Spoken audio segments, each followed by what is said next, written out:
وہ پانچوں طریقے جو مسئلے کو حل کرنے کے لیے اختیار کیے گئے ان کا علمی جائزہ لیا ہے اور ان کے استدلال کو سمجھنے کی کوشش کی ہے۔ اس میں اگر کوئی بات سمجھنے کی باقی رہ گئی ہے، کوئی اطلاقی مسئلہ سمجھ میں نہیں آیا تو وہ سمجھ لیجئے۔ آخری مرحلہ وہی ہے کہ ہم اس سارے معاملے کو کس طرح دیکھتے ہیں، اس پر ہم آپ گفتگو کریں۔ جو آپ نے لاسٹ تنقید بتائی ہے اسے آپ ایک دو جملوں میں لکھ سکتے ہیں؟ یعنی وہ کیا بات تھی؟ وہ بات یہ تھی کہ اللہ کا پیغمبر ہمیں شریعت دے رہا ہے۔ شریعت میں ایسا بھی ہوتا ہے کہ ایک بات کہہ دی اس کی وضاحت کرنی پڑ جاتی ہے، ایسا بھی ہوتا ہے کہ اس میں کسی استثناء یا ایکسیپشن کو بیان کرنا پڑ جاتا ہے۔ تو یہ کوئی ضروری نہیں ہے کہ ان میں سے ہر چیز قرآنی میں ہو۔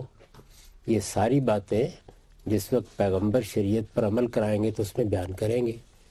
تو اس وجہ سے کنٹرڈکشن کی طرف سے اپروچ نہیں کرنا چاہیے۔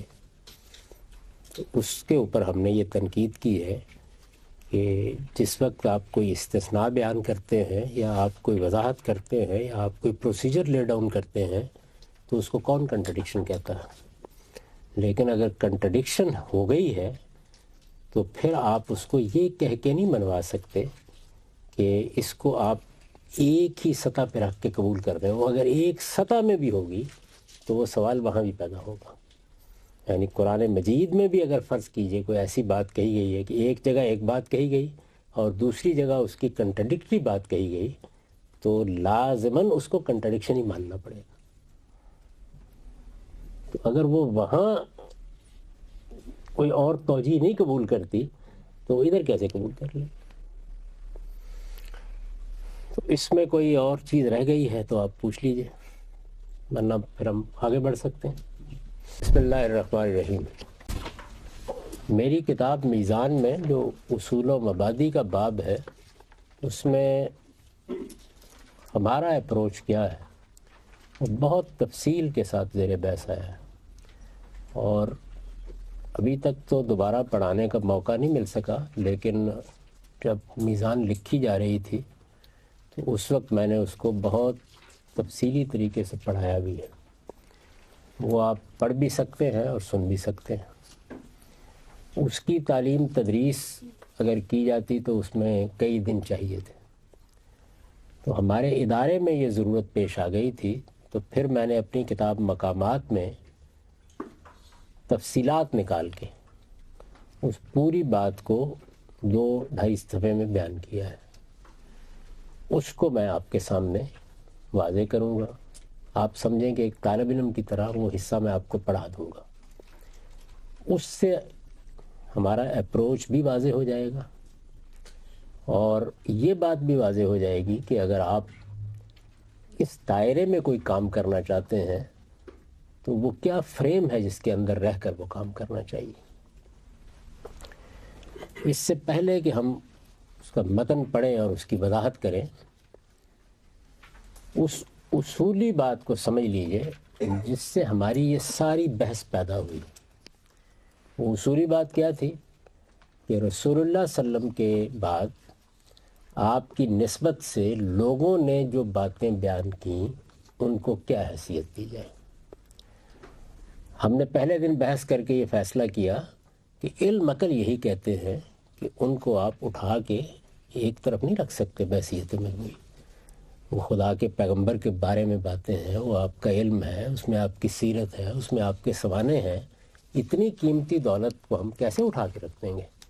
تو ہم اس کو لیں گے، یعنی یہ اس کا مطلب نہیں کہ قبول کر لیں گے، اس کو اٹھا کے پھینک نہیں دیں گے، اس کو لیں گے کیونکہ وہ ایک خزانہ ہے ہمارے پاس۔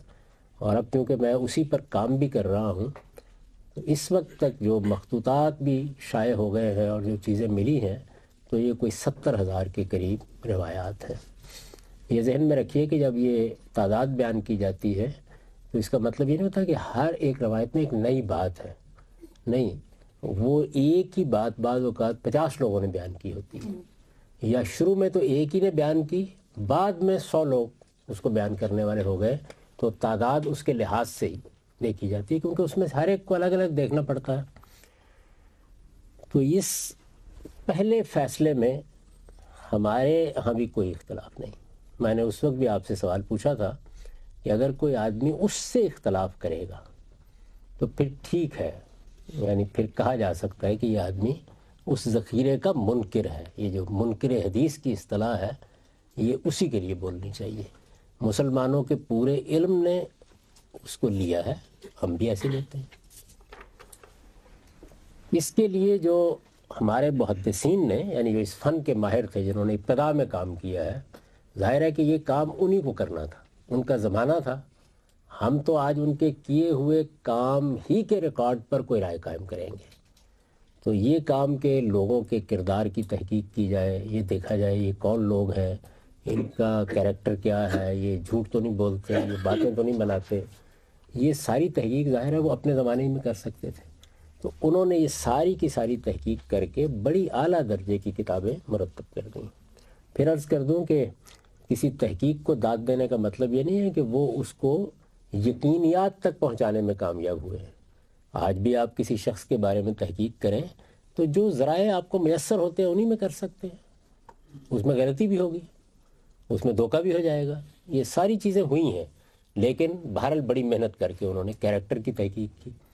اسی طرح کسی آدمی کے حافظے کا کیا حال تھا، بوڑھا ہو گیا ہوا تھا، اس وقت حافظہ کیسا تھا، چیز کو کیسے سمجھتا تھا، اس کے فہم کی نوعیت کیا تھی، تو بڑی دقت نظر سے انہوں نے ان چیزوں کو بھی بیان کیا ہے، اور ایک بڑا ریکارڈ، ہزاروں لوگ ہیں جن کے اوپر انہوں نے کام کیا، وہ بھی ترتیب دے دیا ہے پورا کا پورا۔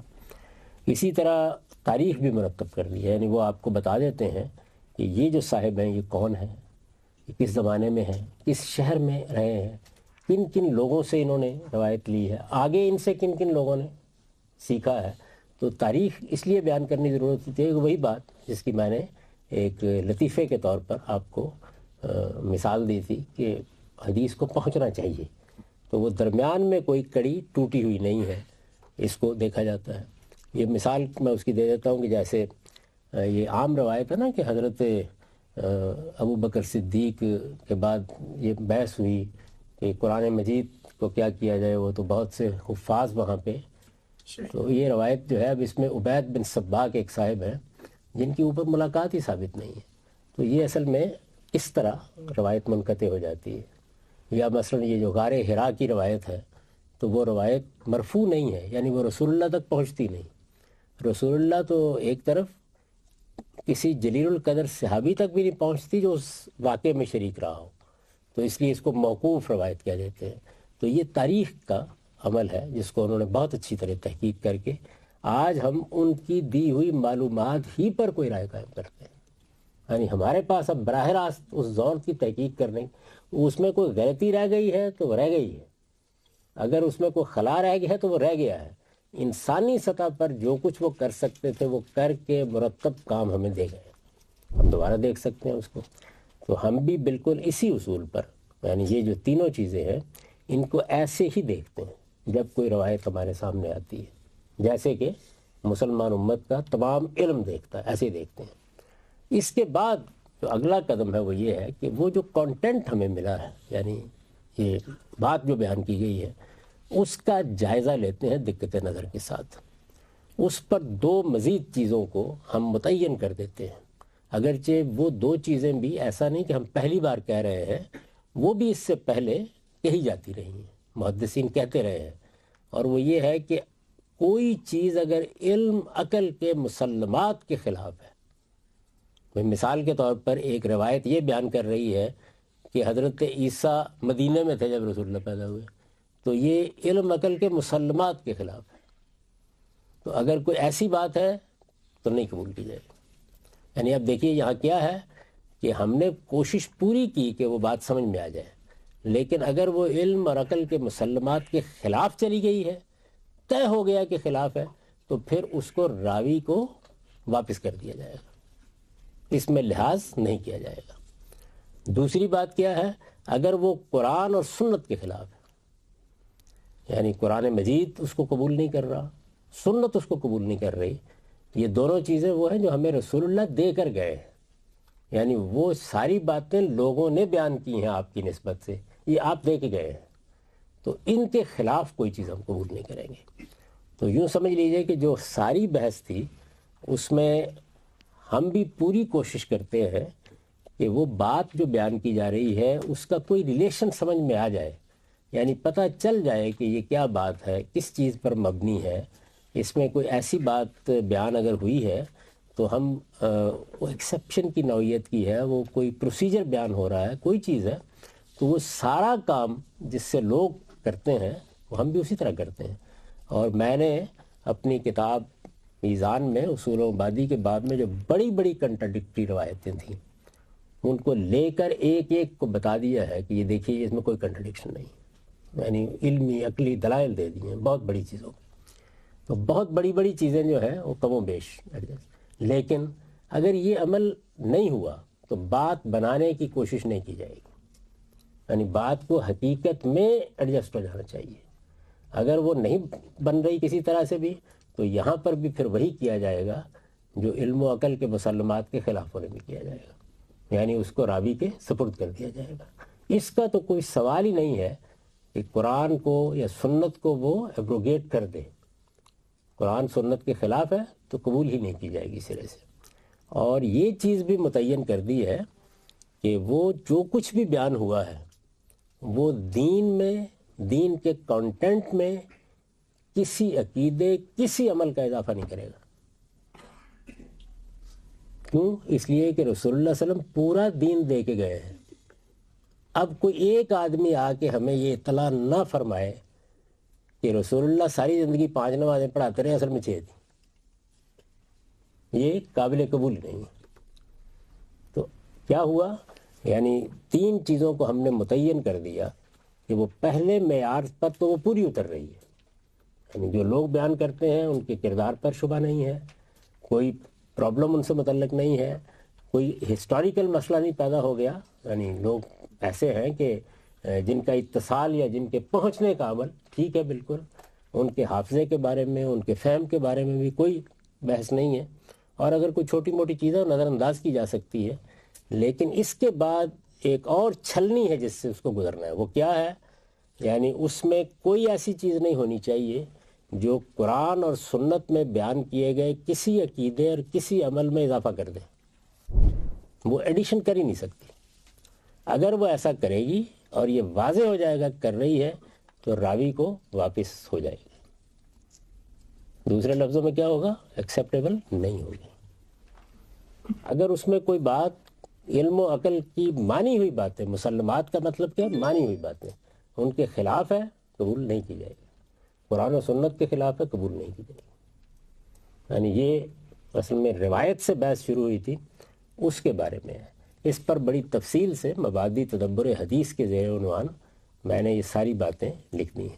پھر ایک اور باب اس میں لکھا ہے کہ اس کو سمجھنے کے کیا طریقے ہوں گے، یعنی وہ جو عمل پہلے کرنا ہے ہم نے کہ ریلیشن متعین ہو جائے، پتہ چل جائے کہ یہ پہلے سے موجود کسی کی عقیدے کی تفصیل کر رہی ہے، یہ پہلے سے موجود کسی عمل کی وضاحت کر رہی ہے، یہ کوئی پروسیجر بیان کر رہی ہے، یہ کوئی ایکسیپشن یا استثناء بیان کر رہی ہے۔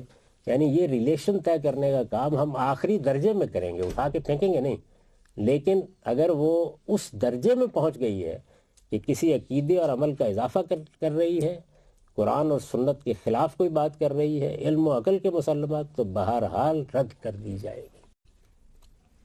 تو اس وجہ سے کوئی بات بنانے کی کوشش نہیں کی جائے گی، نہ کوئی اعتقادی مسئلہ پیدا کر کے خدا نے اس کی حفاظت کر دی ہے، نہ قرآن کو محتمل معنی قرار دے کے، نہ ایبروگیشن کے اصول پر اس سے قرآن مجید کو منسوخ کر کے، اور نہ یہ توجیہ کر کے کہ ایک ہی بات ہے کہہ دی تو کیا فرق پڑتا ہے اس سے، یہ بھی ہے کہہ دی وہ بھی کہہ دی، نہیں، اس کا کوئی سوال نہیں۔ یعنی وہ ریلیشن واضح ہونا چاہیے، اس کو 2 اور 2 4 کی طرح متعین ہونا چاہیے۔ قرآن مجید کے اندر جو دین بیان ہوا ہے اس کے ساتھ اس کو پوری طرح ریلیٹ ہونا چاہیے، اور کوئی چیز اس میں قرآن سنت کے خلاف نہیں ہونی چاہیے۔ تو اس میں ایک بڑی خوبصورت تعبیر کبھی کبھی مجھے یاد آتی ہے۔ قائد اعظم اپنی بالکنی میں آئے اور نوجوان کچھ نعرے وارے لگا رہے تھے، اور تو ان سے کہا گیا تھا کہ ذرا ان کو نصیحت کر دیں. تو وہ آئے اپنے مزاج کے لحاظ سے کھڑے ہوئے، اور انہوں نے اپنی، ہمارے استاد جب یہ واقعہ سناتے تھے جو موجود تھے تو کہتے انہوں نے تیر قضا کی طرح اپنی انگلی اٹھائی اور کہا جنٹلمین نو کمپرومائز. تو ان 4 باتوں پہ نو کمپرومائز.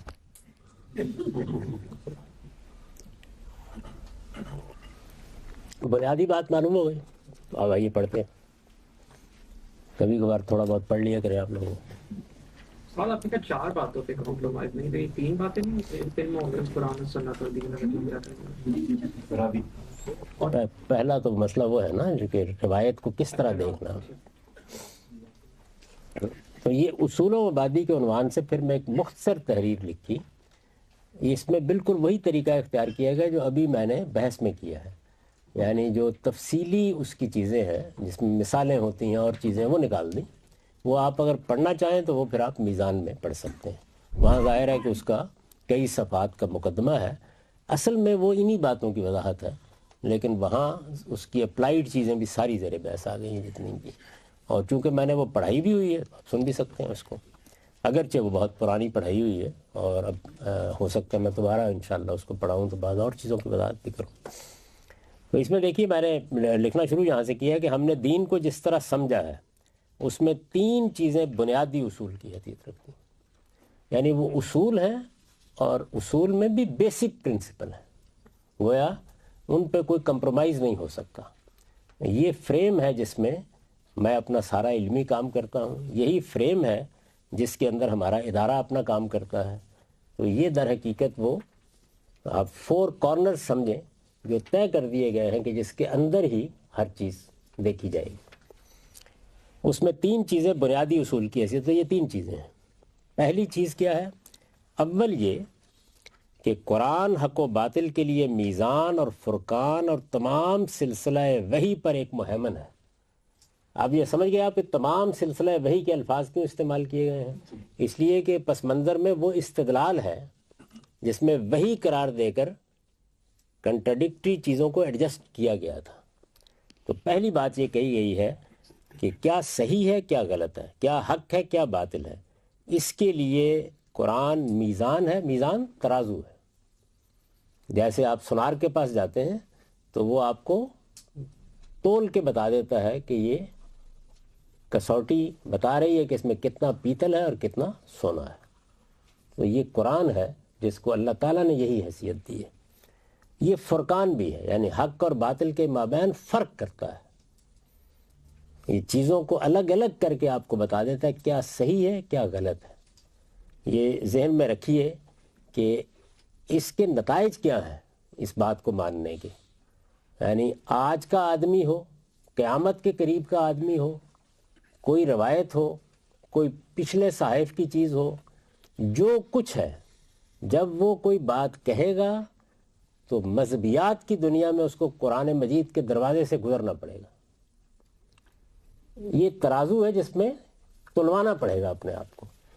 تو اول یہ کہ قرآن حق و باطل کے لیے میزان اور فرقان اور تمام سلسلہ وحی پر، یعنی خواہ وہ وحی قرآن سے پہلے صدیوں میں آتی رہی ہے، خواہ وہ وحی رسالت مآب صلی اللہ علیہ وسلم پر قرآن کے علاوہ آئی، یقیناً آئی، بہت ہدایات آپ کو دی گئی، اور خواہ آج کوئی کہہ دے، اگرچہ اس کا امکان ہی قرآن نے ختم کر دیا، جو کچھ بھی آسمان سے آنا ہے اس پر یہی کتاب میزان ہے، یہی فرقان ہے، یہی مہیمن ہے. یہ قرآن نے خود لفظ استعمال کیا ہے اور پچھلی کتابوں کے بارے میں استعمال کیا ہے کہ پچھلی کتابیں میری کتابیں ہیں، اللہ کی کتابیں ہیں، لیکن اب یہ قرآن قیامت تک کے لیے ان پر بھی مہیمن نگران بنا دیا گیا ہے. تو آپ یہ دیکھیے کہ یہ تعبیریں جو ہیں یہ کیوں اختیار کی قرآن مجید نے؟ انہی بحثوں کا خاتمہ کر دینے کے لیے. یعنی یہ ترازو یہ ہے جس پر تولا جانا ہے. آپ کا کوئی فکر، آپ کا کوئی فلسفہ، آپ کے کوئی اعتقادات نہیں ہیں، یہ قرآن ہے جو یہ فیصلہ کرے گا. اسی طریقے سے یہ بات قرآن مجید نے خود واضح کر دی کہ کسی جگہ پر بھی اگر کوئی اختلاف یا ابہام پیدا ہوگا تو آپ اس سونار کے پاس آئیں گے، یہ آپ کو بتائے گا یہ سونا ہے یا پیتل ہے. تو قرآن مجید کے بارے میں پہلی بات یہ ہر مسلمان کو یہ ماننی چاہیے. یہ وہ بات ہے جو ہمارے پورے علم کے ذخیرے میں زیر بحث ہی نہیں. اول یہ کہ قرآن حق و باطل کے لیے میزان اور فرقان اور تمام سلسلہ وحی پر ایک مہیمن ہے، نگران ہے پوری طرح۔ یہ اس لیے نازل کیا گیا ہے، کوئی لفظ سمجھ میں نہ آئے تو پوچھ لیجئے، اپنی طرف سے تو میں اس کی وضاحت کر رہا ہوں۔ یہ اس لیے نازل کیا گیا ہے کہ دین و شریعت کے معاملے میں لوگوں کے مابین تمام اختلافات کا فیصلہ کر دیں۔ یعنی یہ نہیں ہے کہ اس نے آپ کے ایٹم بم بنانے کا فیصلہ کرنا ہے، لیکن دین شریعت کے معاملے میں وہی فیصلہ ہے، اس کا ورڈکٹ فائنل ہے، اور اس کے نتیجے میں وہ ٹھیک حق پر قائم ہو جائے۔ تو اب یہ سوال کرتے ہیں لوگ، ہم ٹھیک حق کو کہاں سے پائیں، کس طرح قائم ہوئے؟ وہ اس قرآن نے فیصلہ کرنا ہے۔ آپ کو کوئی بات بتائی جاتی ہے، آپ کو قصہ سنایا جاتا ہے، کوئی کہانی سنائی جاتی ہے، کوئی روایت بیان کی جاتی ہے، کوئی حدیث بیان کی جاتی ہے، اسی بارگاہ میں آنا ہے ہر چیز نے، اس کسوٹی کے اوپر ہر چیز کو پرکھا جانا ہے۔ اور یہ میں نہیں کہہ رہا، جس طرح میں آپ بتایا، یہ قرآن مجید نے خود سب کچھ بیان کیا، اسی کی اصطلاح ہے، اسی نے یہ بتایا ہے کہ میں میزان ہوں، اسی نے بتایا ہے کہ میں فرقان ہوں، اسی نے بتایا ہے کہ تمام سلسلہ وحی کے اوپر میں نگران مقرر کیا گیا ہوں۔ یہ سب باتیں اس کی اپنی بتائی گئی۔ تو دین و شریعت کے معاملے میں یہ کتاب لوگوں کے مابین تمام اختلافات کا فیصلہ کرے گی۔ کیوں کرے گی؟ اور اس کے نتیجے میں وہ ٹھیک حق پر قائم کر جائیں۔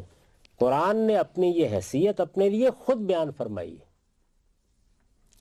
یہ کہاں کہاں بیان کی ہے، کیسے بیان کی ہے، یہ آپ دیکھنا چاہیں تو اصول و مبادی جو میزان میں ہے وہاں وہ سب تفصیلات آپ کو مل جائیں گی۔ قرآن نے اپنی یہ حیثیت اپنے لیے خود بیان فرمائی ہے، لہٰذا اس کی بنیاد پر جو باتیں اس کے بارے میں، یعنی قرآن کے بارے میں بطور اصول ماننی چاہیے وہ یہ ہے۔ یعنی یہ تو ایک بنیادی بات ہے، لیکن اس کے بعد اب ظاہر ہے کہ یہ میں جب لکھ رہا ہوں تو ایک پوری علم کی تاریخ ہے نا، جس کا ایک حصہ میں نے آپ کو سنایا، تو پھر آپ کو وہ کیا باتیں ہیں جو بطور اصول ماننی چاہیے، اس بات کو اگر آپ مانتے ہیں، یعنی اس کو یوں سمجھیں کہ آپ نے خدا کو مانا ہے نا، تو ماننے کی کچھ کرولریز ہوں گی۔ پھر یہ وہ باتیں ہیں، جب آپ نے اس قرآن کو کسوٹی مان لیا، فرقان مان لیا، آپ نے اس کو فیصلہ کن اتھارٹی مان لیا، تو پھر چار باتیں اور بھی ماننی پڑیں گی۔ وہ دیکھیے کیا ہے۔ اولاً اس کا متن بالکل متعین ہے، یعنی کوئی چیز معیار کسوٹی بنی نہیں سکتی اگر خود اس کی اپنی ذاتی کو پتہ نہ ہو کہاں پائی جاتی۔ سب سے پہلا سوال یہی ہوگا نا۔ تو اس کا متن بالکل متعین ہے، یعنی یوں نہیں ہے کہ آپ کو اس معیار اور کسوٹی کو بکھرا ہوا کہیں سے جا کے تلاش کرنا ہے، یا اس کے بارے میں بھی یہ بحث کرنی ہے کہ کیا ٹھیک ہے اور کیا غلط ہے۔ اس کا متن، اس کا ٹیکسٹ بالکل متعین ہے، یعنی یہاں سے شروع ہوا یہاں ختم ہو گیا۔ یہ وہی ہے۔ اب سوال ہے وہ کہاں ہے؟ یہ وہی ہے جو مصحف میں ثبت ہے، یعنی جو قرآن اس وقت مسلمانوں کی عظیم اکثریت کے پاس موجود ہے، ان کے ہاتھوں میں ہے، نسلاً بعد نسلاً ان کو منتقل ہو رہا ہے، تو یہ وہی ہے، یعنی کوئی اور نہیں ہے۔ یہ وہی ہے جو مصحف میں ثبت ہے، جو آپ جب قرآن مجید لاتے ہیں کہیں سے، کسی لائبریری میں دیکھتے ہیں، اس میں جو مصحف کے اندر لکھا ہوا ہے یہ وہی قرآن ہے، اور جسے مغرب کے چند علاقوں کو چھوڑ کر پوری دنیا میں امت مسلمہ کی عظیم اکثریت اس وقت تلاوت کر رہی ہے۔ یعنی چند علاقے ہیں جن کے بارے میں تحقیق سے معلوم ہے کہ وہاں پر ایک قاضی صاحب نے قرآن مجید کا ایک اور ورژن رائج کر دیا، باقی اور وہ 390 میں کیا، یعنی 4تھی صدی میں آ کے، ورنہ پہلے دن سے آج تک پوری دنیا میں یہی قرآن ہے جو آپ کے ہاتھوں میں ہے، جو آپ کے گھروں میں ہے، رائج ہے۔ یہ تلاوت، اور اگلی بات کیا ہے کہ یہ قرآن مجید لکھی ہوئی صورت میں آپ کے پاس آئے گا، لیکن اس میں یہ اہتمام کیا گیا ہے کہ اگر اس کو پڑھا جائے، یا رسول اللہ نے پڑھا تھا تو پڑھتے وقت لفظوں کو کیا بولا تھا اس کو بھی اس قرآن میں ثبت کر دیا گیا ہے، یعنی اس کے بولنے والے بھی لاکھوں کی تعداد میں موجود ہیں۔ آپ ہمارے لاہور شہر میں آئیں تو رمضان میں 15 ایک مسجد میں موجود ہوتے ہیں، ان کو باری نہیں ملتی سننے اور سنانے کے لیے، وہ آج بھی اسی طرح موجود ہیں، لیکن لوگوں کی سہولت کے لیے اس کے اوپر زیر زبر لگا کے وہ قرات، یعنی جیسے بولتے ہیں لفظ کو تو یا پڑھتے ہیں، تو وہ بھی ثبت کر دی گئی اس کے اندر۔ یہ تلاوت جس قرات کے مطابق کی جاتی ہے، قرات یعنی وہ پڑھنے کا جو طریقہ ہے، اسے قراءت عامہ کہا جاتا ہے، کیونکہ قرآن مجید کو پڑھنے کی صورتیں اور بھی رائج ہو گئیں بہت سی، اسی بنیاد پر رائج ہوئی، یعنی حدیثوں کی بنیاد پر۔ تو جو قراءت عامہ ہے مطلب کیا ہے کہ جو ہر مسلمان کے پاس ہے، جو عام رائج ہے، وہ کن کے پاس ہے؟ وہ زیادہ تر علماء کے پاس ہے۔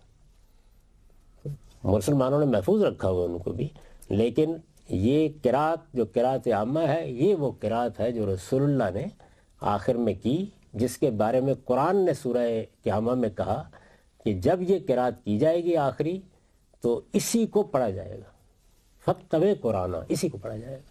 تو وہ قراءت جو ہے وہ اسی مصحف میں ہے جو ہمارے پاس ہے۔ اس کے سوا کوئی دوسری قراءت نہ قرآن ہے اور نہ اسے قرآن کی حیثیت سے پیش کیا جا سکتا ہے۔ یہ یعنی اگر آپ، بعض لوگ بہت معصومیت سے کہتے ہیں کہ کیا فرق پڑتا ہے، مالک کو آپ نے ملک پڑھ دیا، ملک کا مطلب ہے بادشاہ، مالک کا مطلب مالک ہے اردو میں بھی، نہیں بہت فرق ہے۔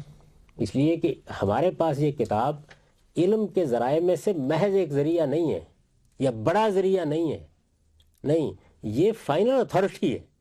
اس میں تو حرف حرف جو ہے اس کو اسی طرح ہونا چاہیے جیسے ہے، اور اسی طرح ہے الحمدللہ، کوئی اس کو چیلنج نہیں کر سکتا۔ تو پہلی بات یہ ہے، اس کو اگر آپ سمجھنا چاہیں کہ وہ جو لوگوں نے بیان کیا، جیسے میں نے آپ کو سنایا تھا کہ ابی بن کعب نے کہا کہ میں نے تو حضور سے ایسے سنا ہے، یا کسی اور نے کہا، تو وہ تمام چیزیں بھی مسلمانوں نے ریکارڈ میں مرتب کر لی ہیں، انکار نہیں کیا کسی چیز کا، کیونکہ وہ روایتوں سے آئی ہیں۔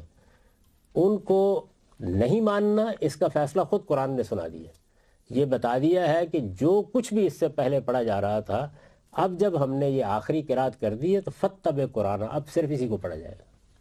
تو وہ فیصلہ بھی خدا کا فیصلہ ہے، یعنی وہاں یوں نہیں ہے کہ ہم نے اس کو رد کر دیا ہے، اسی اصول پر رد کیا ہے جو اصول ابھی ہم دیکھ چکے کہ جب قرآن کہہ دے گا کسی چیز کو میں قبول نہیں کرتا تو پھر کوئی سوال نہیں ہے اس کے قبول کرنے کا۔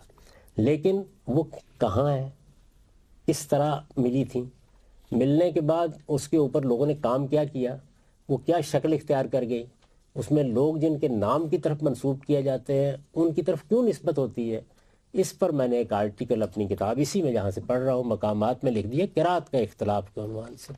اس میں آپ وہ پوری بات سمجھ سکتے ہیں، آپ لوگ چاہیں گے تو وہ بھی ایک چھوٹا سا آرٹیکل ہے، تو وہ بھی آپ کے سامنے وضاحت سے پیش ہو جائے گا کہ آپ یہ سمجھ سکیں کہ وہ کیا چیز ہے یہ، لیکن یہاں بس ایک مختصر سٹیٹمنٹ دے دی گئی ہے۔ یہ پہلی بات ہے، یعنی قرآن کا متن، اس کی قرات بالکل متعین ہے، یعنی کسوٹی کے بارے میں یہ بحث نہیں ہے کہ اس میں بھی کوئی پرابلم ہے، وہ ہے ہمارے پاس پوری طرح۔ پہلی بات یہ۔ ثانیاً دوسری بات کیا ضروری ہے ماننی؟ اس میں ایک بات ہے کہ یہ جو قرات عامہ ہے اس کے بارے میں میں نے سنا ہے کہ یہ بھی ایک روایت سے ہی آئی ہے کہ یہ کیا یہ ان سب چیزوں کا جواب میں نے دے دیا اس آرٹیکل میں، وہ آپ پڑھ سکتے ہیں اس میں، اور اگر وقت رہ گیا تو گفتگو کر لیں گے اس کے بارے میں۔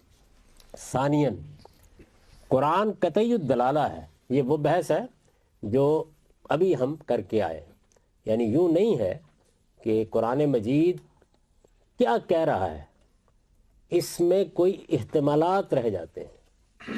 قطعی الدلالہ کا مطلب وہی جو محتمل المعانی والی بحث تھی، سمجھ رہے ہیں نا، یعنی یہ کوئی سوال ہی نہیں ہے، وہ جو بات کہنا چاہتا ہے کیٹیگوریکلی اس تک آپ کو پہنچا دے گا ہر حال میں، یعنی وہ ایسے طریقے سے ہے، اس طرح بات بیان کرتا ہے کہ ایک آیت کے مطلب یا مدعا کے بارے میں دوسری رائے کا امکان ہی نہیں ہوتا۔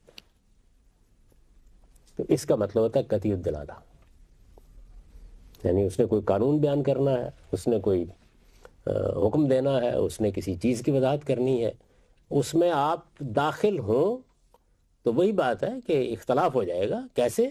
یا علم کی قلت کی وجہ سے یا تدبر کی قلت کی وجہ سے۔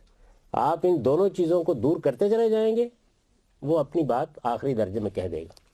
جاوید صاحب میرا سوال ہے اس میں، آپ کہہ رہے ہیں قطعی الدلالہ ہے، تو جو آپ کی میزان کی پہلی آیت ہے یتلو علیہم آیاتہ ویزکیہم ویعلمہم الکتاب والحکمہ، اس کی جو تشریح آپ نے بیان کی ہے وہ مولانا اصلاحی سے نہیں ملتی، امام فراہی سے نہیں ملتی، تو آپ ایک ہی سکول فکر کے لوگ ہیں، اور یہ قطعی الدلالہ آپ کا ہی اسی سکول کا یہ سب سے بڑا پوائنٹ ہے. تو اس میں آپ اختلاف کر رہے ہیں اپنے دونوں اساتذہ سے، تو کیا مطلب کہ یہ کیا تضاد ہے؟ میں نے ابھی کیا کہا ہے؟ اختلافات 1000 ہو سکتے ہیں. اختلاف ہونا قطعی الدلالہ کے منافی نہیں ہے. میں بتا سکتا ہوں کہ فلاں رائے کیوں غلط ہے، اور اگر میری بھی غلط ہے تو میرے بعد آنے والا بتا سکے گا کیوں غلط ہے، قرآن اس کی رہنمائی کر دے گا. نہیں، ان آراء میں تو ان کی آراء صاحب ہے، آپ کی آراء وہ آپ کو وہ پورا حق ہے آپ کو. یعنی میں تو نظر ثانی کرنے سے کبھی باز ہی نہیں آتا. لیکن یہ مجھے ضرور بتائیے گا کہ مولانا فرائی کی رائے مجھ سے مختلف کہاں پڑی ہے آپ نے؟ ان کی حجج القرآن میں بھی ہے، اور پھر مولانا میاں ناصر اصلاحی کی، یعنی انہوں نے یہ رائے بیان کی ہے مفردات القرآن میں. حجج میں تو یہ موضوع ہی نہیں ہے. حجج میں تو شروع اسی سے ہوتی ہے، اسی آیت سے شروع ہوتی ہے حجج القرآن. میں آپ کو ان کی عربی میں دکھا دوں گا. گزارش سن لیجیے، تھوڑا صبر کر کے. حجج میں اس کے فلسافیکل پہلو زیر بحث ہے. آیت کی تحلیل انہوں نے مفردات القرآن میں کی ہے، اور یہ ان کا سب سے بڑا کنٹریبیوشن ہے. میری رائے ان سے بالکل منفرد نہیں ہے. بات بھی ٹھیک نہیں ہے، لیکن وہ فرض کر لیجیے، پھر کیا فرق پڑتا؟ نہیں، یہ اس کا حجج بھی اور مفردات اتفاق سے دونوں امام فراہی کی عربی میں میرے پاس. بس وہ عربی میں آپ نہیں، آج آپ کو لے کے آنا چاہیے تھا. اب مجھے آپ نے اسے زحمت کر لی تو وہ بھی کر لیتے ساتھ. یہ بات بالکل غلط ہے کہ مفردات میں انہوں نے اس آیت کی جہاں تحلیل کی ہے وہاں ان کی، میں نے ان سے یہ رائے لی ہے. لینے والے کو آپ کہہ رہے ہیں کہ اس کی رائے مختلف ہے، لیکن میری تحقیق نہیں جس کا یہ حوالہ دے رہے ہیں. میری تحقیق ہی نہیں ہے سرے سے، یہ امام فرائی کی تحقیق ہے، اور یہ ان کی ان تحقیقات میں سے ہے جنہوں نے ایک دنیا بدل دی ہے. علم اتنی بڑی چیز ہے، تو میں اس کو اپنے نام کیسے کر سکتا ہوں؟ یہ میری ہے نہیں. تو خیر، ثانیاً قرآن قطعی الدلالہ ہے. اس کے معنی یہ ہے، اب یہ معنی سن لیجئے. اس کا مطلب یہ نہیں ہے کہ قرآن مجید میں کسی کو اختلاف نہیں ہو سکتا. اختلاف تو 1000 وجوہ سے ہو جاتا ہے. تعصبات اختلاف کا باعث بن جاتے ہیں، جذبات اختلاف کا باعث بن جاتے ہیں، فہم کی کمی بن جاتی ہے، قلت علم، قلت تدبر، 1000 چیزیں. لیکن کیا چیز ہے، اس کا مطلب کیا ہے؟ اس کے معنی یہ ہیں کہ قرآن کے الفاظ پوری صلاحیت رکھتے ہیں کہ انسان ان کی رہنمائی قبول کر لے تو اسے قطعیت کے ساتھ ٹھیک اس مدعا تک پہنچا دے جس کے لیے بلائے گئے. یعنی قطعی الدلالہ ہونا میری رائے کی صفت نہیں ہے. یعنی میری رائے قطعی الدلالہ نہیں ہے، یہ قرآن کی صفت ہے. اس کے اندر یہ صلاحیت ہے. اگر میری رائے کی کوئی میں نے اخذ کیا اس میں غلطی ہے، یا استاذ امام کی رائے میں کوئی غلطی ہے، یا امام فرائی کی رائے میں کوئی غلطی ہے، اس سے پہلے تو غلطی میری طرف ہے، غلطی امام فرائی کی طرف ہے. قرآن کے الفاظ میں وہ صلاحیت موجود ہے، پوری طرح موجود ہے. اس کے معنی یہ ہے کہ قرآن کے الفاظ پوری صلاحیت رکھتے ہیں کہ انسان ان کی رہنمائی قبول کر لے تو اسے قطعیت کے ساتھ ٹھیک اس مدعا تک پہنچا دیں جس کے لیے بلائے گئے. یعنی وہ جو بات کہنا چاہتا ہے اس کے لیے اپنے الفاظ میں، اپنے کانٹیکسٹ میں، اپنے مقام میں وہ سب کچھ رکھ دے گا کہ جس کے بعد دوسری رائے قائم کرنا امپاسبل ہو جائے گا. لیکن وہ امپاسبلٹی جو ہے وہ قرآن میں ہے. میں نے نظر انداز کر دیا کسی چیز کو، میں نے اسے آ کے نہیں دیکھا، میں نے لفظ کی کوئی غلط تعبیر کر دی، میں نے جملہ ہی نہیں سمجھا، تو وہ میری طرف ہے تمام جو کچھ بھی. یہ صرف آگے مزید ہے، یہ صرف قلت علم اور قلت تدبر ہے. یعنی میرے علم میں کمی رہ گئی، غور و خوض میں کمی رہ گئی. تو دو چیزیں جو ہیں، اور یہ جو بات میں کہہ رہا ہوں یہ بھی پوری کی پوری امام فرائی نے سب سے پہلے اپنے مجموعہ تفاسیر میں بیان کی. یہ الفاظ بھی انہی کے کم و بیش، صرف میں نے اس کو پریزنٹیشن نہیں دے دی. یہ صرف قلت علم اور قلت تدبر ہے. وہ جو تفاسیر فرائی میں جو مقدمے ہیں ان میں سے ایک مقدمے کا عنوان ہے قطعی الدلالہ. یہ ساری بات اس میں بیان ہوئی ہے۔ وہ چونکہ اردو زبان میں مولانا اصلاحی کا ترجمہ موجود ہے تو آپ دیکھ سکتے ہیں۔ یہ صرف قلت علم اور قلت تدبر ہے جس کی بنا پر انسان بعض اوقات اسے سمجھنے سے قاصر رہ جاتا ہے۔ یعنی وہ جو اعتراض ہے اس کا جواب دیا میں نے، اور مولانا فرائی نے بھی یہی جواب دیا ہے کہ یہ میری قلت ہے علم کی، میرے تدبر کی قلت ہے، اس لیے کہ یہ نہیں کہا جا رہا کہ قرآن مجید کی تفسیر میں فہم میں اختلاف نہیں ہو سکتا، ہوگا، لیکن اختلاف کا مطلب یہ نہیں ہے کہ بیک وقت دو معنی ہیں اس کے، یا اے غلط ہے یا بی غلط ہے، غلطی کو متعین کرنا ہے، اور اس کے پاس وہ سب ذرائع اندر موجود ہیں کہ جن سے غلطی کی اصلاح ہو سکتی ہے۔ یہ مطلب ہے اس بات کا، بڑی اچھی طرح اس کو سمجھ لیجئے۔ یہ صرف قلت علم اور قلت تدبر ہے جس کی بنا پر انسان بعض اوقات اسے سمجھنے سے قاصر رہ جاتا ہے۔ قرآن کی زبان اور اس کے اسالیب بیان سے اس کا کوئی تعلق نہیں ہے۔ کس کا؟ یہ کہ میں نے اور سمجھ لیا، انہوں نے اور سمجھ لیا۔ یہ قرآن کا نقص نہیں ہے، یا قرآن میں کوئی ایسی چیز نہیں ہے۔ وہ تو اپنی بات اس زبردست طریقے سے بیان کرتا ہے کہ آپ کسی باطل کو اس میں داخل کر ہی نہیں سکتے۔ اصل میں یہی بات ہے، یہ قطعی الدلالہ چونکہ بہت بات کی اصطلاح ہے، یہی بات ہے جس کو قرآن نے اپنے الفاظ میں بیان کیا، لا یاتہ الباطل من بین یدیہ ولا من خلفہ۔ دوسری چیز آ ہی نہیں سکتی، کوئی غلط بات اس میں نہ آگے سے داخل ہو سکتی ہے نہ پیچھے سے داخل ہو سکتی ہے، ممکن ہی نہیں۔ قرآن کی زبان اور اس کے اسالیب بیان سے اس کا کوئی تعلق نہیں ہے۔ وہ اپنا مدعا بیان کرنے سے کبھی قاصر نہیں رہتا۔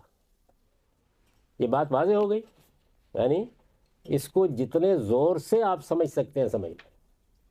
ہمارے ہاں یہ ایمانیات کے درجے کی چیز ہے، کیونکہ اگر اس میں ادنا درجے کا رکھنا ہے تو وہ پہلی بات جہاں سے ہم نے بات شروع کی، قرآن فیصلہ کن اتھارٹی ہے، بس وہ بات ختم ہو گئی۔